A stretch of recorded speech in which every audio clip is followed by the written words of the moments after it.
el tema de hoy día. Les estaba mencionando en la práctica que hay compañeros que no me han enviado sus trabajos que estamos pidiendo en las clases, ¿ya? Quedé para hoy día decir quiénes eran esas personas, pero no he podido, así que cada uno ya sabe, ¿no? Quiénes faltan hacer sus trabajos, los que les falta pueden entregarlo. Obviamente la calificación no va a ser igual, pero el que queden sin presentar la tarea se considera como una falta, ¿no? Con regla de tres simples, ¿no? Se saca. Si son 7 tareas, 7 equivale a tanto. Si tengo menos 1, 2, 3 tareas, obviamente afecta la calificación. Ya, eso es para que tomen en cuenta. Bueno, Doctora, disculpe. Respecto a eso, respecto a la última tarea, solo me hizo llegar a conocer que tenía problemas de internet un solo compañero y le mencioné que se lo envía a su correo institucional. Supongo que se lo hizo llegar, pero es el único que me ha justificado, es Chacón Yamir. entonces ya cada uno también ya sabe, ¿no? Igual si es que no lo han hecho, envíenlo, aunque sea con tiempo a destiempo, pero si no les va a bajar mucho el puntaje. Bueno, vamos a continuar con las cefaleas y cuando hablamos de cefaleas, ustedes tienen que saber que es una de las consultas más prevalentes, ¿no? En consultorio externo, tanto en medicina interna como en neurología, ¿ya? También es un problema de salud y ustedes tienen que saber que existen, según la clasificación internacional de las cefaleas, que esta es la última del 2018, existen cefaleas primarias y cefaleas secundarias, ¿no? Esto a manera introductoria, ¿no? De las cefaleas primarias, ustedes van a tener estas 4, de las cuales las más frecuentes son la migraña y la cefalea tensional. También hay cefaleas trigémino-autonómicas y otras cefaleas que están consideradas dentro de este grupo. Y tenemos las cefaleas secundarias, ¿no? Cefaleas secundariamente a un TEC, por ejemplo, ¿no? Un traumatismo encefalocraneano, atribuido a una vasculopatía craneal, atribuida a un trastorno intracraneal no vascular, atribuida a la administración o privación de una sustancia y medicamentos, fármacos que te pueden producir cefaleas secundarias. Dentro de ellas están los mismos medicamentos que a veces se utilizan para la migraña y producen efectos rebote, ¿no? Cefaleas de origen infecciosa, tuberculosis, encefalitis, meningitis, ¿no?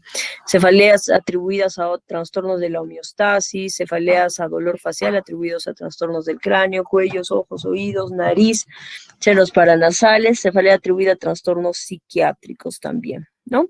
Y las neuropatías, que son las que están asociadas al nervio, ¿no? Por ejemplo, al trigémino, ¿no? Nervio, neuralgia del trigémino, ¿no? Están consideradas dentro de este grupo, ¿no? Entonces acá vamos a darle más hincapié a los que son más frecuentes y a los que se ven con mayor incidencia y prevalencia, ¿no? La definición de cefalea, ustedes saben, ¿no? Es un síntoma, no es una enfermedad. Se define como un dolor o sensación desagradable en la región de la bóveda craneana. Es el primer motivo de consulta en neurología, no solamente en neurología, como les decía, también para un médico de familia, un médico internista, ¿no? Un médico general.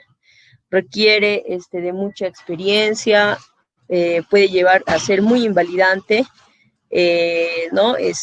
Incluso alterando la calidad de vida de la persona que le padece, ¿no? O sea, muchas veces los discapacita y no puede uno realizar sus actividades como uno quisiera. Generalmente es un síntoma benigno y solo ocasionalmente es manifestación de una enfermedad seria, ¿no? Esto para tomar en cuenta. Lo más frecuente son las cefaleas primarias en relación a las cefaleas secundarias, ¿no? Pero de todas maneras uno tiene que estar alerta a los signos y síntomas que nos harían sospechar de una enfermedad seria o que esté asociado a alguna cefalea secundaria, ¿no? Es el síntoma frecuente que afecta al 93% de los hombres y a las mujeres en un 99%, ¿no? Por lo menos una vez en la vida. ¿Quién de nosotros no ha tenido una cefalea durante toda nuestra vida? Aunque sea una cefalea tensional o por ahí una fiebre tifoidea les ha dado y también ha tenido cefalea, ¿no? Es más frecuente en las mujeres que en los hombres, ¿no? Es motivo del 4% de las consultas efectuadas por los médicos y la incidencia es más prevalente entre los 20 y 35 años. Me imagino que ustedes tienen ya más de 20, ¿no?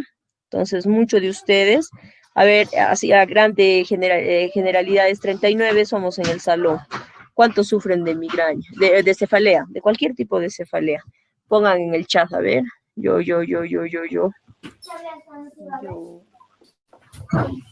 Ahí, ¿dónde está? Vamos a ver para sacar la prevalencia solamente en el salón. La prevalencia y la incidencia. Uy, tenemos un montón. Tenemos 1, 2, 3, 4, 5, 6, 7, 8, 9, 10, 11, 12, 13, 14, 15, 16. De 36, 16, 17, 18. Oh, Rodrigo, estás con cefalea. 18, a ver, ¿quién más? O sea, casi el 50% del salón está con cefalea, ¿no? Imagínense para que ustedes vean la prevalencia nada más en nosotros, ¿no? Ahorita en los que estamos conectados en esta reunión, el 50% presenta cefalea, ¿no? Es bastante, ¿no? Entonces, así es, la prevalencia es así, y definitivamente en la consulta también es así, vienen por cefalea. Y más frecuente en nuestra edad, yo también me incluyo porque todavía estoy dentro de ese rango, ¿no? De 20 a 35 años. Muchos de ustedes tienen igual, ¿no? De 20, o hay alguien de 15, 16, 17, a ver que se manifieste en el chat, para ir conociéndolos. Quiero saber las características estadísticas de la población estudiantil de la Universidad Andina del octavo semestre. ¿Alguien tiene menos de 20 años? Póngalo en el chat. Yo, así, no me diga su edad exacta, ¿no? Pero si tiene alguien menos de 20, ponga yo. ¿Ves? Nadie en el chat tiene menos de 20 años. Y imagínense la prevalencia que tiene, ¿no? Entonces, para que ustedes recuerden exactamente eso, pues les voy a preguntar, ¿no? Los estudios en relación a la cefalea, en la incidencia, oscila entre qué edad y qué edad, ¿no? Obviamente después disminuye en forma gradual con el aumento de la edad. O sea, mayor edad ya es menos frecuente, pero esta edad es la que hay bastante incidencia, bastante cantidad de pacientes que tienen dolores de cabeza, ¿no? Y de manera general, ¿cómo es la fisiopatología de la cefalea, no? Ustedes van a ver, el cerebro duele, o son las estructuras del cráneo y la cara sensibles al dolor, son las 5 estructuras que ustedes ven ahí. Son esas estructuras las que nos producen el dolor, ¿no es cierto? La piel, el tejido subcutáneo, músculos, arterias extracraneales, periosto, estructuras del ojo, oído, cavidades nasales, los senos paranasales, por eso hay diagnóstico diferencial también con la sinusitis, ¿no? Senos venosos intracraneales, las partes de la dura madre en la base del cráneo y arterias, ¿no? O sea, las meninges específicamente. Y obviamente los nervios craneales, que puede ser el segundo, el tercero, ¿no? El segundo es, ¿qué nervio? El primero es el olfatorio, el segundo el óptico, ¿no? El tercero, oculomotor común, quinto trigémino, noveno, glosofaringio y el décimo el neumogástrico entérico, ¿no? Entonces son esos pares craneales quienes están asociados a producir o son sensibles al dolor y por lo tanto ocasionar algún dolor, ¿no? Las estructuras craneofaciales por encima del tentorio están inervadas, eso es a manera general, ¿no? Para que ustedes recuerden la neuroanatomía. Todas las estructuras supratentoriales están inervadas por el quinto paro craneal. Y por debajo, el 9 y el 10, ¿no? Y los tres primeros nervios, el 1, el 2 y el 3, ¿no? Los nervios, el nervio oculomotor, óptico, olfatorio y óptico, ¿no? Y obviamente existen estímulos físicos, ¿no? Que pueden desencadenar un dolor, ¿no? La tracción, la compresión, la dilatación, estímulos químicos, ¿no? provocan dolor cuando son de intensidad suficiente. El dicho. Ya. Las cefaleas primarias, ya dijimos, ¿no? Los dos que tienen que recordar son la cefalea tensional y la cefalea migrañosa, ¿ya? Entonces, eso para que ustedes tengan conocimiento. En relación a las cefaleas primarias, pues ustedes van a ver la migraña y todo eso, cada uno tiene su fisiopatología, ¿no? Pero esto es a manera general, ¿no? El óxido nítrico está muy asociado a la génesis de las cefaleas primarias, ¿no? El óxido nítrico que produce vasodilatación o vasoconstricción. Vasodilatación. Vasodilatación, ¿no es cierto? Y específicamente lo que es migraña, van a ver que la fisiopatología, y eso es importante, ¿no? Va a estar asociado básicamente a 4 elementos, ¿ya? Uno es el sistema trigémino vascular, ¿ya? Otro es el hipotálamo. Otros son los núcleos del tronco del encéfalo y la corteza cerebral, ¿ya? Es pregunta de examen.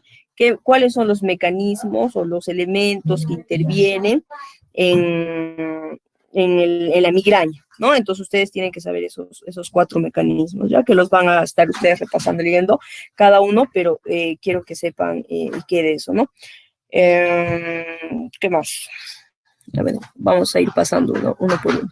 Entonces, en la orientación diagnóstica del paciente con cefalea, ustedes saben que es muy importante la anamnesis, ¿no es cierto? Pero en la anamnesis, ¿yo qué criterios debo de considerar para saber qué características tiene este dolor de cabeza, ¿no? Y ustedes ahí se acuerdan de Alicia en el País de las Maravillas, y van viendo ustedes las características que va teniendo, ¿no? Si aumenta el dolor con algo, ¿no? Por decir el esfuerzo físico, las maniobras de Valsalva, ¿no? L de localización del dolor, ¿dónde se localiza el dolor? ¿Es frontal? No es lo mismo un dolor frontal, un dolor occipital, un dolor bitemporal, ¿no? Un dolor holocraniano, un dolor hemicraniano, ¿no? La cualidad del dolor, ¿cómo es este dolor? ¿Es opresivo, es punzante, quemazón, es pulsátil como en la migraña, ¿no?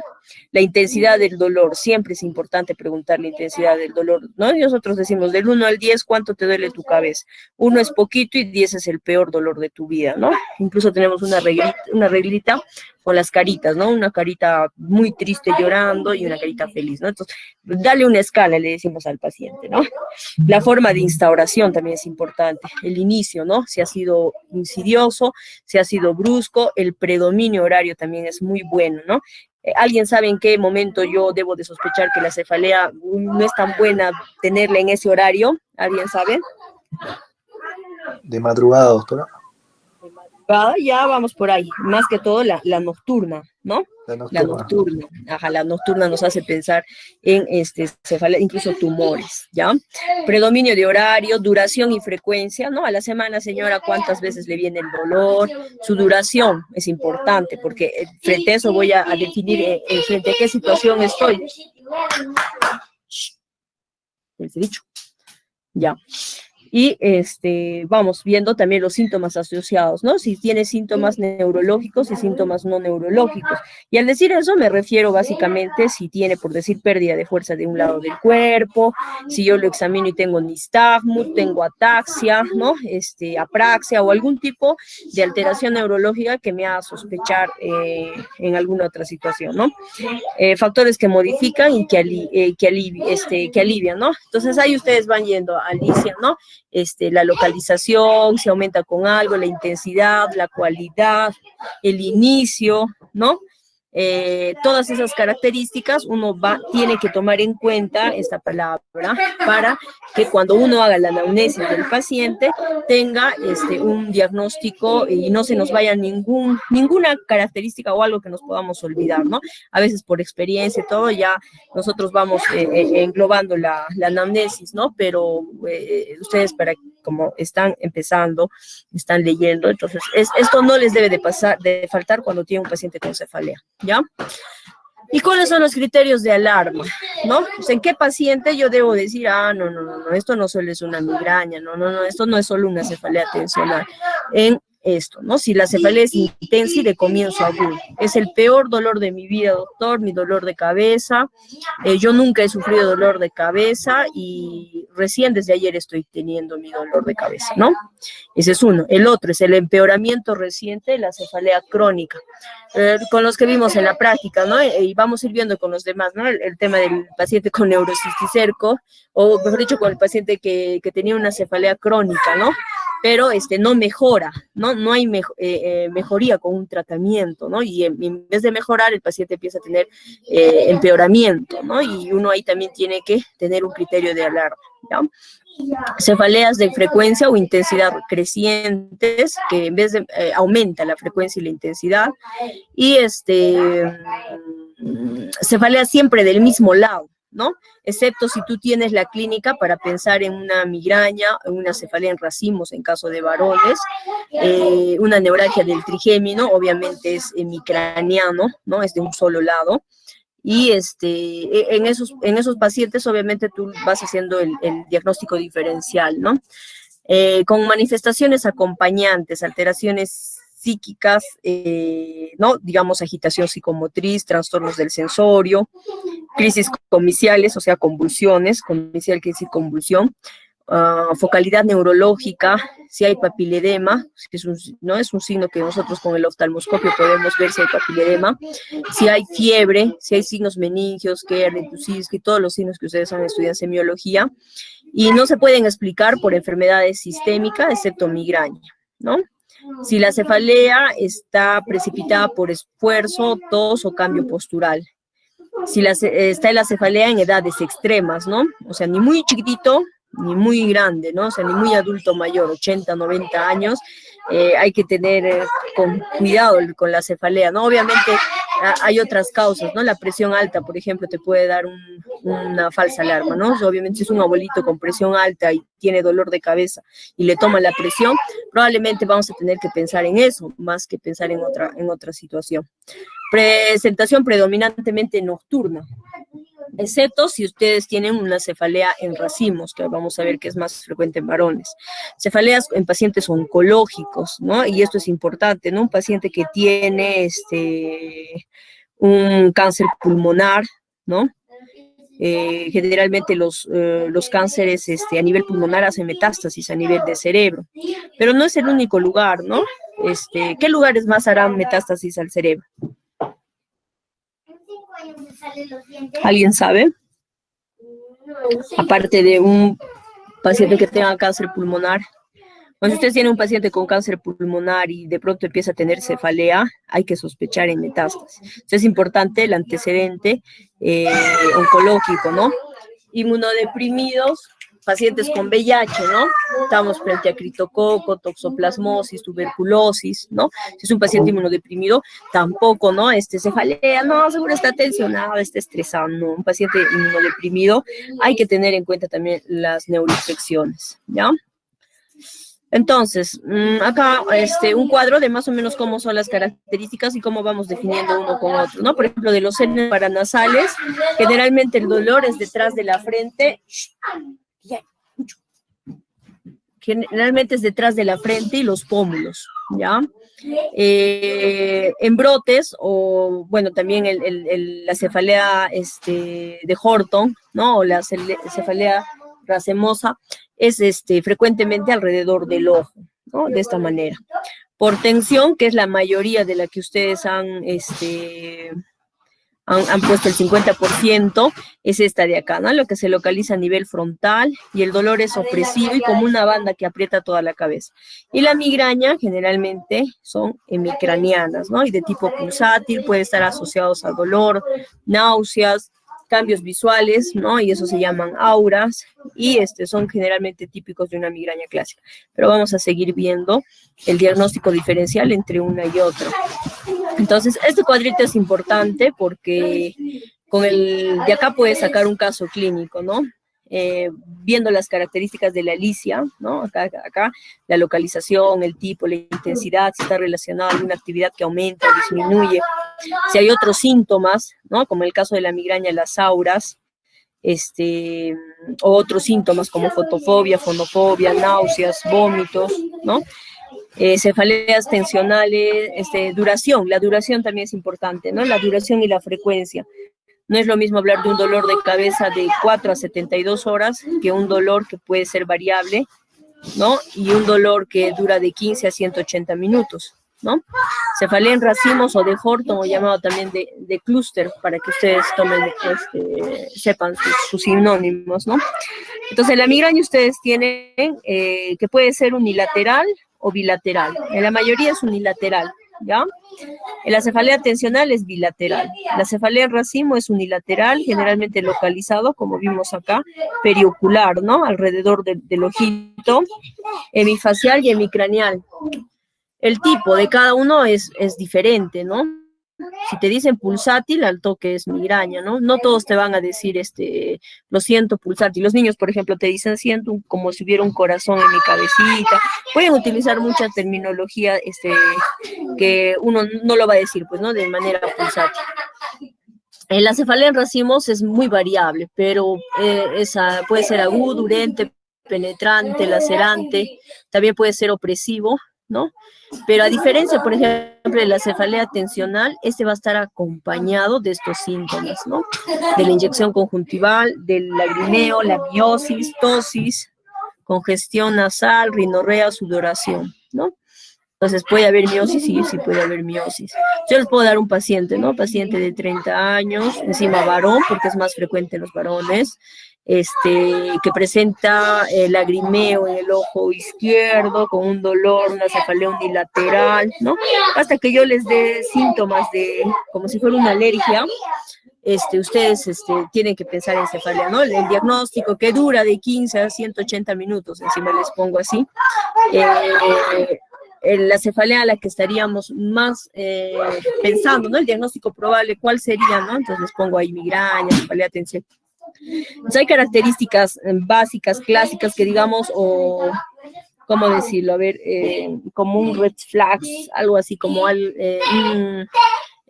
síntomas que nos van a llevar a pensar más en un tipo de cefalea, ¿no?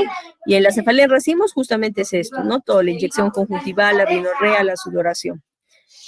La cefalea tensional y la migraña, vamos a ver en los criterios que ha sacado la Sociedad Americana Internacional de Cefaleas, hay criterios, ¿no? Esto es como un resumen nada más, ¿no? Un resumen de cada una de las cefaleas. Hay la episódica y la crónica, ¿no? Cuando se dice episódica, cuando es, por ejemplo, la migraña, menos de 15 días por mes, o la crónica, más de 15 días por mes durante más de 3 meses, ¿ya? La anamnesis. La cefalea primaria, hay que hacer una exploración neurológica, el examen físico nos ayuda mucho. Ahorita tenemos problemas en eso porque estamos haciendo mucho telemedicina, no estamos viendo mucho paciente presencialmente, al menos que sea emergencia, y tenemos dificultades, ¿no? Por teléfono podemos evaluar no como evaluaríamos la fuerza muscular, al menos no se puede, ¿no? Pruebas complementarias normales, cefalea aguda vamos a seguir viendo acá. La anamnesis, ¿no? Signos de alarma, que ya lo habíamos mencionado en el anterior, cuáles eran los signos, pero acá también les ponemos. Y acá lo que quiero que vean es la edad, más de 50 años, siempre también hay que tener cuidado con estos pacientes, ¿ya? Siempre pensar que puede ser una secundaria, ¿no? Y lo demás es lo que ya habíamos discutido más o menos, ¿no? Si hay una exploración neurológica normal, o sea, si hay signos de focalización, obviamente si hay convulsiones, si un paciente tiene convulsión y tiene cefalea, o sea, ahí no vas a decir es primaria, ¿no? O sea, ahí ya te saca el toque del cuadro.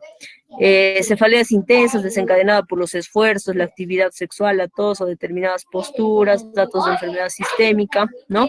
Si hubiera un paciente con VIH, cefalea de intensidad progresiva, casi están los mismos criterios que ya los habíamos discutido, tal vez más de los 50 años, ¿ya?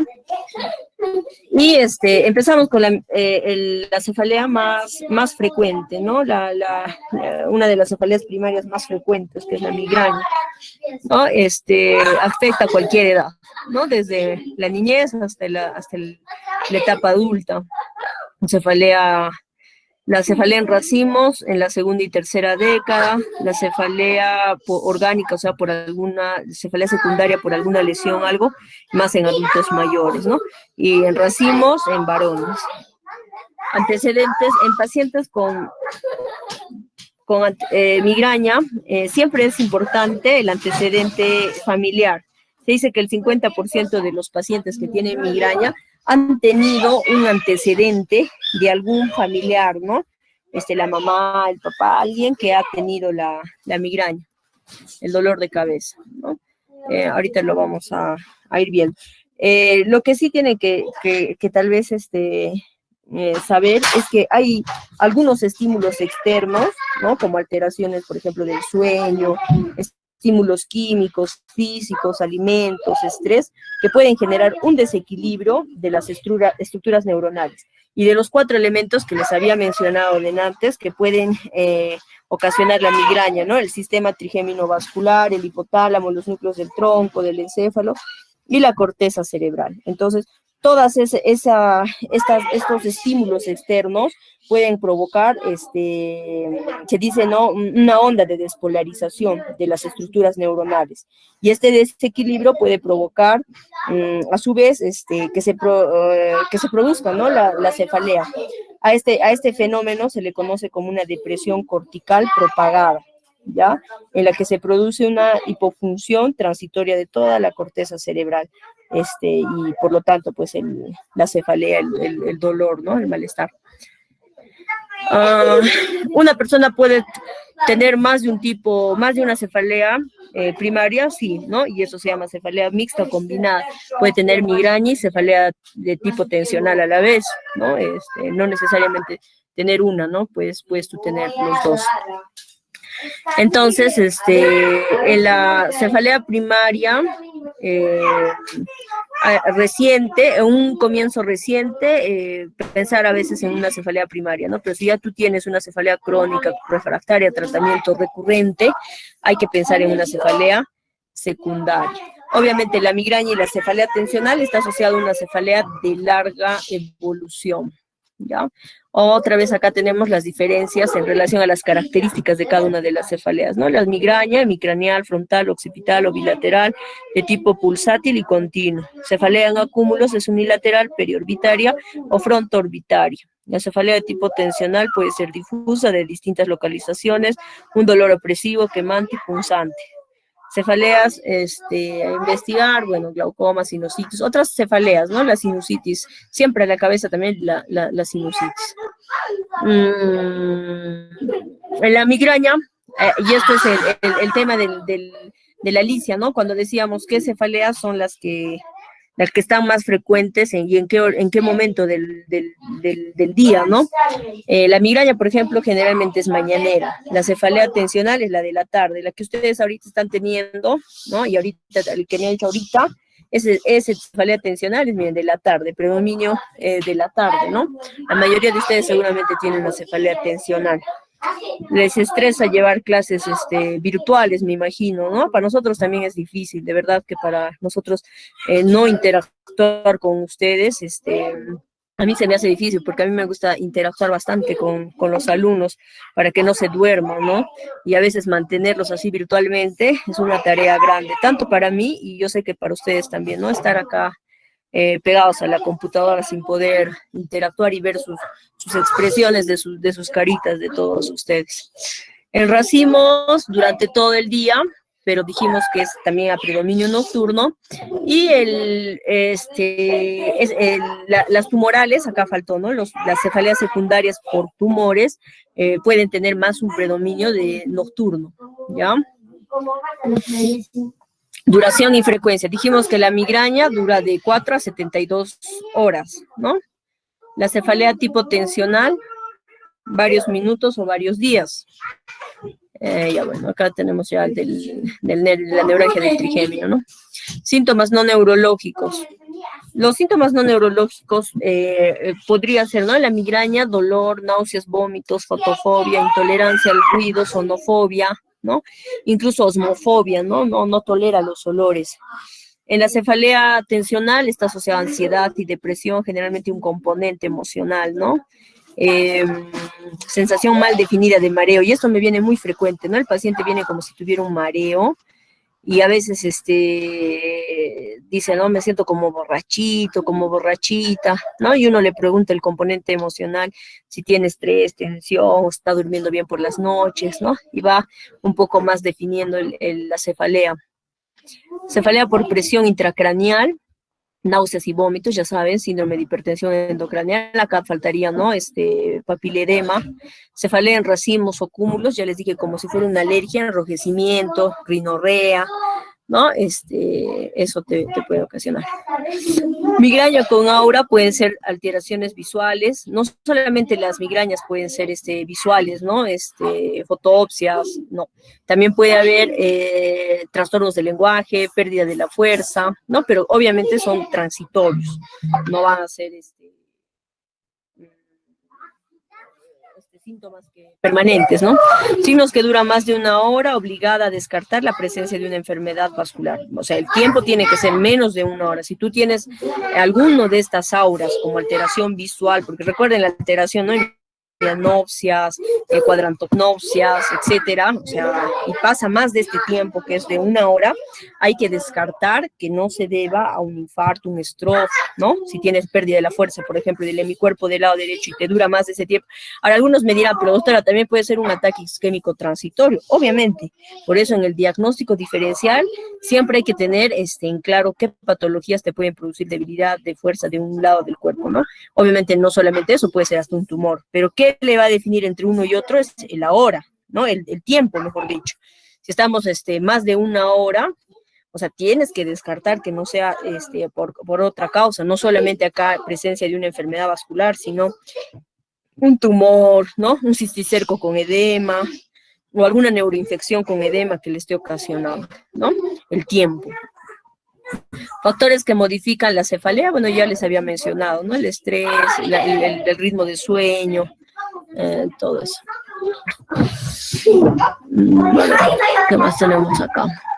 Migraña sin aura y con aura. Estos son los criterios según la Sociedad Internacional de Cefaleas, ¿no? Cuando hablas con aura, cuando hablas, ¿no? Con aura. Por ejemplo, dice, con aura el 20% son síntomas focales progresivos antes del dolor de la cabeza. La mayoría son escotomas, fotopsias, ¿no? La mayoría son visuales, 90%.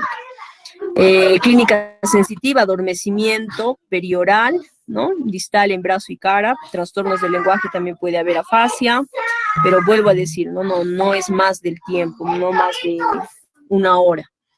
La aura típica es aquella aura que dura más del tiempo, ¿no? Existe también duración más de una hora, pero ahí siempre estamos en la obligación de descartar que no sea una cefalea secundaria, ¿ya?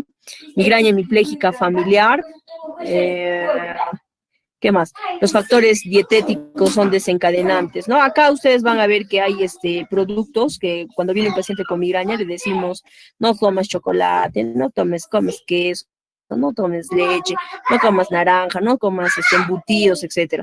La última guía que salió en relación al manejo de cefaleas dice que en la alimentación cada paciente es individualizado. Hay pacientes con migraña que comen chocolate y no les duele la cabeza. Hay pacientes que comen embutidos o vino, ¿no? Y no les duele la cabeza.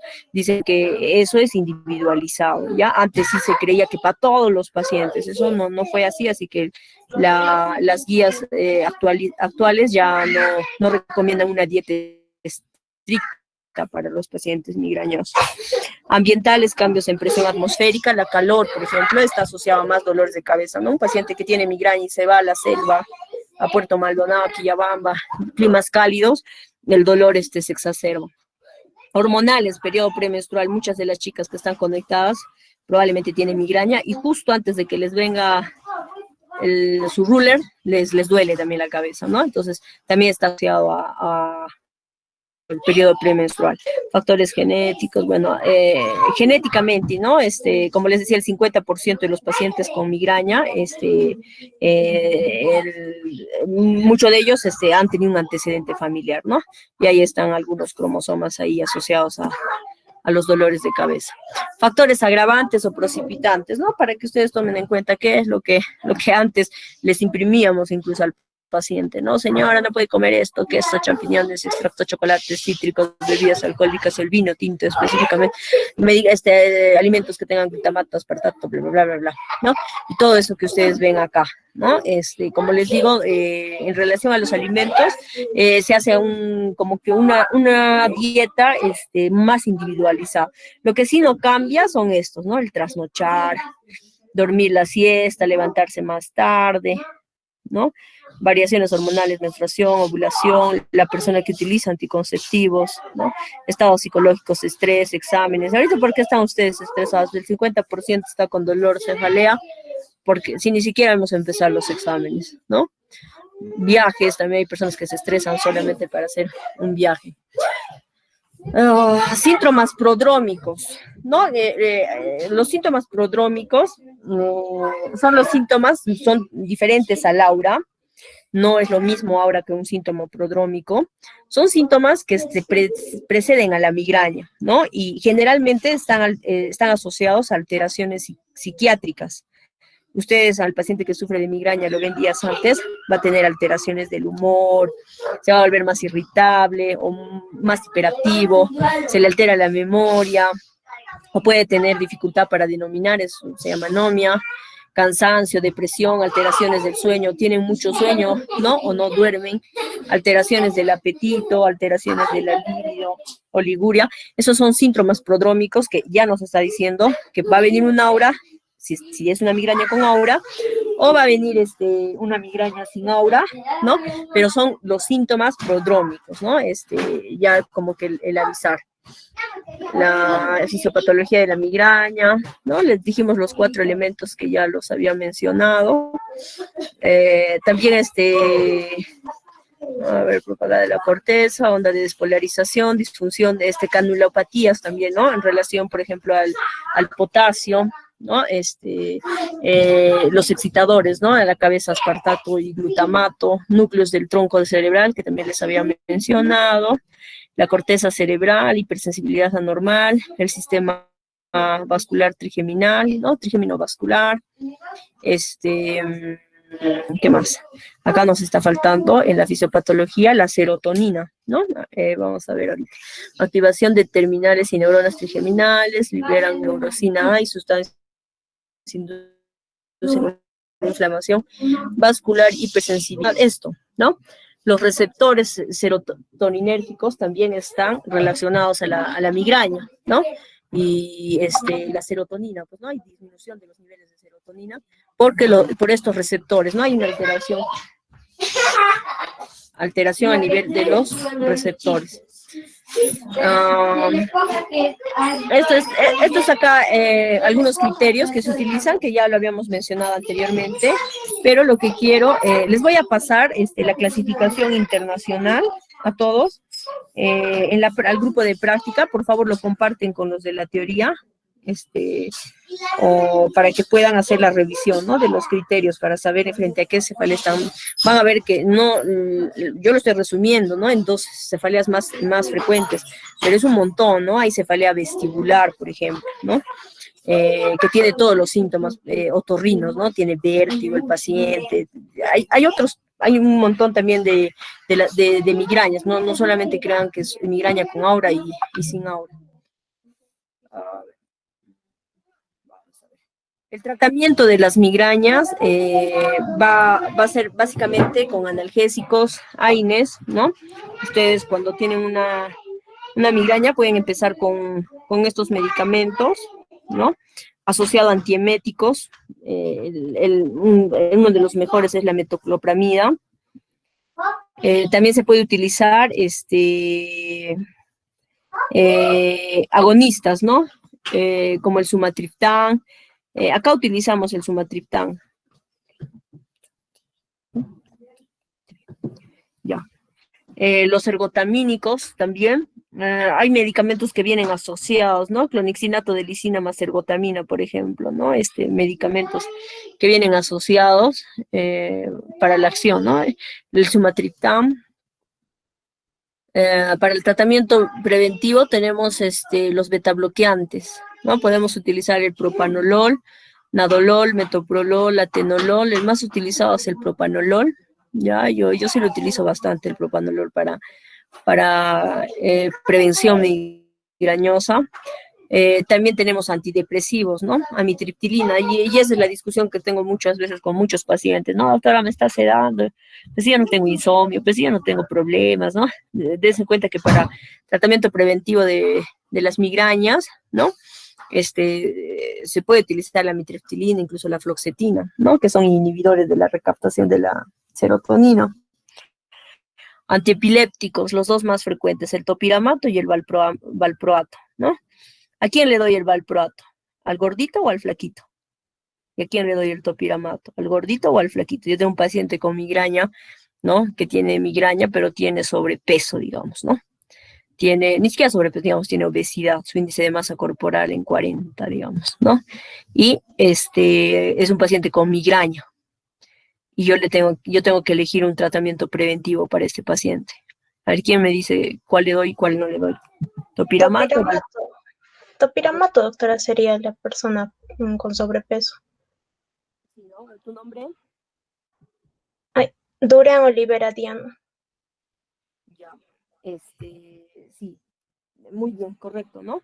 El topiramato, son antiepilépticos, que también se utiliza para el tratamiento preventivo, ¿no? Y uno de sus efectos es bajar de peso, ¿no? Obviamente no va a ocurrir en todos los pacientes, ¿no? Obviamente a mayor dosis, más, ustedes saben que los efectos adversos pueden ser dosis dependiente y no dosis dependiente, ¿no? Los idiosincráticos y todo eso, ¿no? Cuando lleva farmacología. Obviamente a mayor dosis tienes más opción de que puedas bajar, ¿no? Incluso yo he visto que los endocrinólogos, algunas especialidades lo utilizan con esa finalidad. Los psiquiatras lo utilizan en pacientes con, ¿cómo se llama esto? En adicciones lo utilizan. Y el valproato, uno de sus efectos, sí, pues efectivamente es aumentar de peso, ¿no? Te aumenta de peso, te puede producir también, cuando hablemos en epilepsia, vamos a ver mucho más todos los efectos adversos. El topiramato te produce no solamente bajada de peso, sino también te puede producir, hay que tener cuidado en pacientes con litiasis, ¿no? Litiasis renal, produce también, ¿cómo se llama esto? Deterioro cognitivo en el sentido de que no pierdes la anomia, ¿no? O sea, sabes el significado del objeto, pero no puedes pronunciarlo. Obviamente, todos esos no es frecuente, ¿no? Es muy pero les estoy mencionando ahorita que estamos hablando de estos medicamentos. Y el valproato te aumenta de peso, alopecia, pancreatitis, temblor, ¿no? Plaquetopenia también, ¿no? Obviamente no es muy frecuente. Además, recuerden que para tratamientos preventivos utilizamos dosis bajitas, ¿no? No como un paciente que realmente tiene epilepsia. ¿Qué más? Uno de los AINES, en niños, por ejemplo, utilizamos el naproxeno, ¿no? El naproxeno, a ver, la mamá dice, pero es solamente naproxeno. Es que está solamente indicado el naproxeno, ¿para qué voy? Al menos que tenga este tratamiento preventivo se da cuando tú tienes más de 2 dolores al mes, ¿no? Dice el paciente que sufre de migraña tiene derecho a un dolor en todo el mes, a tenerlo, pero más de uno, o sea, 2, 3, 4, 5, 6, o sea, no. Y para eso se utiliza este tratamiento preventivo con todos estos medicamentos que ustedes están viendo acá, ¿no? Cefalea, de edad, inicio, adultos, bueno, ese es según las edades, introducción, cefaleas de emergencia, la falta de conocimiento, una anamnesis física, la evaluación médica en emergencia debe excluir cefaleas de causas secundarias que pueden ser graves o potencialmente mortales. Hay que ver si estamos frente a una cefalea primaria o secundaria, según el factor, ¿no? Si es un thunderclap, aguda, subaguda, si es crónico.